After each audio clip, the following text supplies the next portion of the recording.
určite znám asi každého manažera, alebo aj pani team lídra, alebo aj supervízora a tak ďalej, to je jedno kdekoľvek, tak trošku ide do hlavy tomu druhému, že čo teda ho naplňa, čo ho baví, že aké sú tie motivačné faktory a že či už je na odchode, či je pred odchodom, či je pred zmenou alebo po zmene. A trochu inak sa na to pozrieť, tak ten konkrétny prípad, a prečo týmy? Tuto padli také otázky, že ako nám to funguje v týmu. Ste videli, ako vyzerá brazílsky tým na Orave. Keby vám to niekto predtým rozprával, verili by ste to? Že takéto niečo existuje? Existuje. Ešte idú Ronalda zobrať do týmu, že? Predpokladám. Ale futbal hrajú dobre. Ale futbal hrajú dobre, že? Oni to majú v krvi, to majú v DNA. Dobre, možno by som sa pýtal, že aký je veľký tím, koľko členov má váš tím? Samozrejme, že fungujeme v celom živote v rôznych tímov, tých tímov máme veľmi veľa, ale či si uvedomujeme, akú hodnotu prinášame do tohto tímu, respektíve to, akú hodnotu nám dáva tím, aby sme to vedeli zmerať.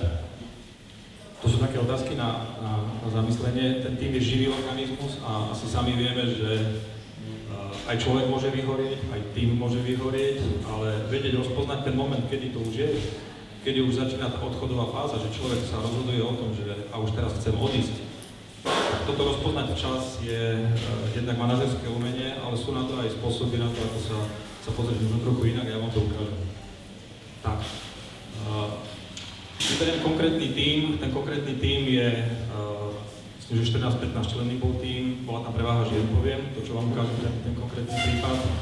My sme s ním mali diagnostiku tohto tímu neklasickou metodou, to znamená nejakou dotazníkovou, ale robilo sa to konceptom balance managementu, to znamená farebno-slovná asociačná metóda. Veľmi presná, detektná, tá metodika je unikátna, myslím, že ešte aj zaznie dnes. A celkom presné čísla nám ukazuje o tom, ako sme nastavení. Tak, ako to funguje? Na základe farieb priradíme farby jednotlivým pojmom, čo sú naše postoje, samotná aplikácia trvá asi tak 15-20 minút. Aké sú z toho výstupy? Takže, jednak sa generujú slova, toto sa porovnáva s populačnou normou, ja vám teraz vysvetľujem veľmi v krátkosti princíp a z toho vyjde to, že či to je môj motivátor, demotivátor a vyjde mi to v tej celej škále, to znamená, že či som v balanse alebo som v disbalanse. Tak, dokážeme to zmerať jednak na úrovni jednotlivca, jednak na úrovni tímu, to znamená aj porovnať to, jednak na úrovni spoločnosti alebo firmy a vidieť v podstate, na čom sme vnútri. No, vás asi budú zaujímať výsledky, že? Tak ja najprv ukážem tie tímové výstupy a potom porovnanie konkrétneho človeka z tímu, čo to pre neho znamená. Tak, ako to vyzeralo, ten business case? To prvé meranie prebehlo ešte na prelome rokov 2014-2015, ten tím je reálny, áno. Tak začalo to takým workshopom, kde sa generovali akože identifikácia potrieb a stavu, ktorý tam je, analyzovali sa motivátory, demotivátory, stresory, komunikačná klíma, asi dáte mi za pravdu, že komunikačná klíma je veľmi dôležitá pre naše fungovanie. To druhé meranie prebehlo v 9. mesiaci roku 2015, za tým išli individuálne feedbacky, coachingové rozhovory, aj terapia, tak to nazvem. A potom taký záver, taký follow-up, ktorý feedback z toho vypadol. Tak, merané oblasti, bolo 5 meraných oblastí, tie oblasti boli o sebeuvedomení, sebariadení, sebamotivácii, o sociálnom uvedomení a interpersonálnych zručnostiach. No a takto to vyzeralo. Takže ja to tak bežne skomentujem s vami. Stíhame zatiaľ všetci? OK. Písal sa prelom roka a jeden z tých faktorov, ktorý bol v tom sebeuvedomení, vyšiel vysoký stres, to je ako hraničná hodnota, všetko, čo je v zelenom, je dobre. A na konci roka to už vyšlo, respektíve v 9. mesiaci to už vyšlo celkom pekne. Aj vás napadá, prečo asi tam mohol byť stres? Bol koncoročné uzávierky, stres, obrovský tlak bol, takže ten celý tým bol v takom napätí, lebo sa dokončovali veci, čo bolo celkom zjavné. Zase naopak, boli niektoré hodnoty a to, keď vidíte ten nízky parameter, tam je kreativita pomerne nízka, aj vychádzala z tohto. Takže, čo sa ale ďalej stalo, neviem, či vidíte, lebo každý by sa pýtal, že čo tých ľudí motivovalo, tak motivácia nám zbehla v tom prvom mesiaci roku 2015 na nulu. Pozor, to je tímový výstup. tímový výstup. To znamená, reálne ten tím bol úplne dole. To znamená, oni hasili úplne iné problémy. To sa trochu zmenilo. Samozrejme v tom 9. mesiaci. Pozrieme sa ďalej, ale napadá vás niečo pri týchto číslach? Čo by ste asi riešili ako prvé? Ak to tam vidieť dozadu. Je to komunikácia. Že je tá komunikácia. A vyskočila aj v prvom, aj v druhom prípade. To vyskočilo ako faktor. A komunikačná klíma, tá je aj nejak definovaná akože dogma. Poviem, že nemáme uši pre iných, máme len svoju pravdu. Že? Tak toto vznikli ako oblasti, ktoré sú asi potrebné k riešeniu. Tak. Ale tento tým fungoval tak, že ak vidíte, ešte v tom prvom mesiaci to vyzeralo, že ten leadership je v podstate na bode 0. To znamená, tam ako keby neexistoval líder v tom celom. To sa nám trochu zmenilo, čo bolo zrejme tlakom, ale zjavne celý tým všetko riešil. To sú tie riešenie problémov, keď tam vidíme tých 86 hodnotí a 82. Z toho boli detekované v podstate oblasti, na ktoré sa zameralo, to znamená, čo ideme zlepšovať, čo ideme riešiť. Vďaka tejto metóde sa to dá, povieme, rozbiť až celkom dole na oblasť individuálneho nastavenia, aby sme vedeli celkom hlbšie. No a hľadali sme motivátory, to znamená, že čo je asi skutočným motivátorom. Tá vnútorná túžba pracovať. Dobre. A medzi motivátory padali takéto, že viem, cítim, to znamená, mám nejakú znalosť, že počujem, že smiem, že hovorím. A naopak, asi ich možno vidíte, ako stresory boli, že keď niečo neviem, tak som vtedy vystresovaný z toho, keď niečo nechcem, dokonca aj také, akože môj šéf, alebo hodnotiace pohovorí, že to boli stresory.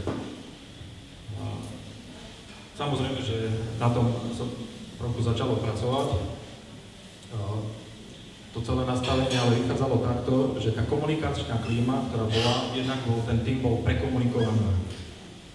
Bol veľmi prekomunikovaný. To znamená, z toho vyplynul ďalší problém a to je, že ak sme prekomunikovaní, tak efektívna komunikácia ide bokom, když sa vykecávame, že potom sa dostávame do stresu, lebo to nestíhame a už sme v takom uzavretom kruhu. Takže ako z toho vonku, dá sa z toho von, sú na to metódy, ale hovorím, toto je tá komunikačná klíma, ktorá bola definovaná v tomto tíme. No a aký to malo dopad na ľudí vnútri v tom tíme, na jednotlivých členov týmu? Tak, ja som to nazval, že sa to volá Janka z toho My týmu. A tu je porovnanie. Na jednej strane vidíme, aké hodnoty dosahoval tým a na druhej strane, aké hodnoty dosahovala tá Janka, ktorá reálne jednak bola, asi vidíte, ten adaptabilita a flexibilita, aj rozvojový potenciál veľmi vysoký, že, ktorý je. Dáme to ďalej. Vidíte jej motiváciu? Vy, čo za to nevidíte, to je toto číslo, to je 7. Jej motivácia bola 7, bola úplne demotivovaná. A keď by som to dal ešte, a pritom napriek tomu, že tým bežal na energetickú rezervu asi tak optimálne, tá Janka nám klesla dole, to znamená, ona už tak mala vybité baterky. Ja sa len spýtam, ktorý z tých všetkých nastavených, ale mohla plniť všetky ciele, všetky hodnoty boli super splnené. Čiže na základe čoho by sme to rozpoznali, takéto niečo. Či vieme nájsť nejaké nastavenie, kam si možno by našli, ako to rozpoznať. Že? Tak. Jednak obrovská sociabilita, obrovské zdieľanie, obrovská tímová spolupráca a komunikácia samozrejme veľmi veľká, ale čo bolo najkrajšie, to bolo toto. V tomto človeku drieme líder, ktorý chce a vie riešiť problémy. Dobre, to znamená, skúsme si zobrať. Máme tam lídra, skrytého lídra, ktorý to vie a chce zobrať na seba. Ten priestor nemá. Podľa vás bude motivovaný, nebude demotivovaný, aký bude? Že tie postojové veci sú úplne jasné, že? Z tohto. A toto nám dovoluje sa jednak zamyslieť, pozrieť sa smerom inak na všetky tie parametre, na tie zručnosti, ktoré tam máme, či v tíme, a zaradiť to do nejakého kontextu. Že vy, čo máte kopec tímov, padlo, že aj v Campile, že je kopec tímov. Aj týmy majú svoje nastavenia. Každý tým, nemusí byť každý tým rovnaký, že každý tým má svoje hodnoty, zdieľa to inak, má iné zloženie, týmy voči sebe. Častokrát nie, že súťažia, ale bojujú voči sebe, že taká niekedy až nevraživosť môže byť z tohto.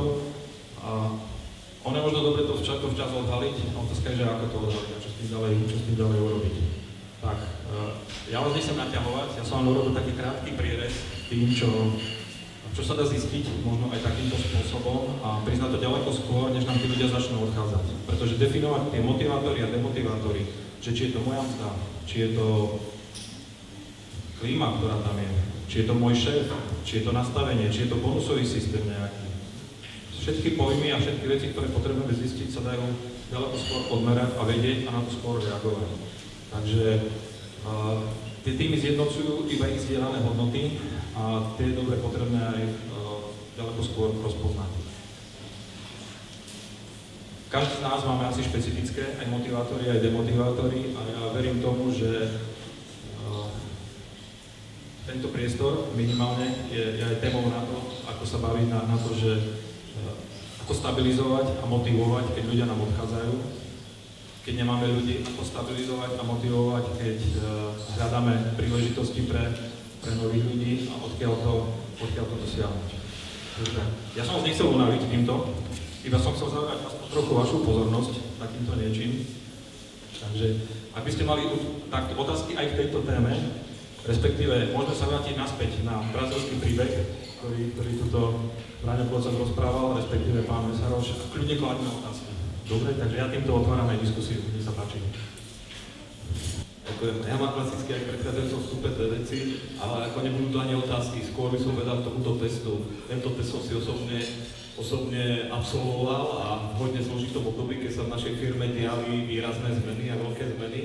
A musím povedať, že to bol asi najlepší test, aký som počas mojej kariéry vo práce absolvoval, ktorý naozaj najlepšie odzrkadlil tedajší ten stav a tú situáciu. A to pritom svojím spôsobom je to strašne nenásilnou formou a ani som nechcel dať najavo to moje postavenie a jednoducho ten test odhalil. Odhalil tie veci, ktoré vyšli červeno, a zase tie, ktoré vyšli zeleno. Takže len vrelo to chcem odporučiť, že naozaj z môjho pohľadu je to výborné a my sme to odporúčili aj našej firme, aby sme to využili na testovanie, ale teraz je to na najvyššom vedení firmy, aby to odsúhlasili, dali tomu zelenú. Takže uvidíme, jak to dopadne a ja by som sa chcel ešte len vyjadriť k tomu, že strašne sa mi páčila aj nová prezentácia s tým prechodom od kolektívneho hodnotenia k tomu individuálnemu, lebo začali sme to robiť aj my a robili sme to na našom týme distribučnom, ktorý zabezpečuje distribúciu tovaru k našim zákazníkom a predtým boli hodnotení celý tím za výsledok predaja, ktorý ten tím zrealizoval alebo vyviezol. A my sme to zmenili a nastavili sme to hodnotenie na to, že momentálne meriame, koľko tovaru vychystá každý člen tímu a po 2 mesiacoch tejto zmeny sme namerali, že nám o 35% stúpla produktivita práce. A vďaka tomu opatreniu, že jednoducho ľudia boli hodnotení individuálne a zrazu zistili, že mohli zarobiť viac ako vtedy, lebo sme nastavili bonusy tak, že mohli si zarobiť, dá sa povedať, bez horného stropu, takže čím viac vychystal, tak tým viac zarobil. A mal to neuveriteľné účinky, takže plne to podporujem a súhlasím s tým, že naozaj individuálne hodnocovanie a meranie je asi to najlepšie, čo pre nás ako pre firmy môže byť. Ďakujem.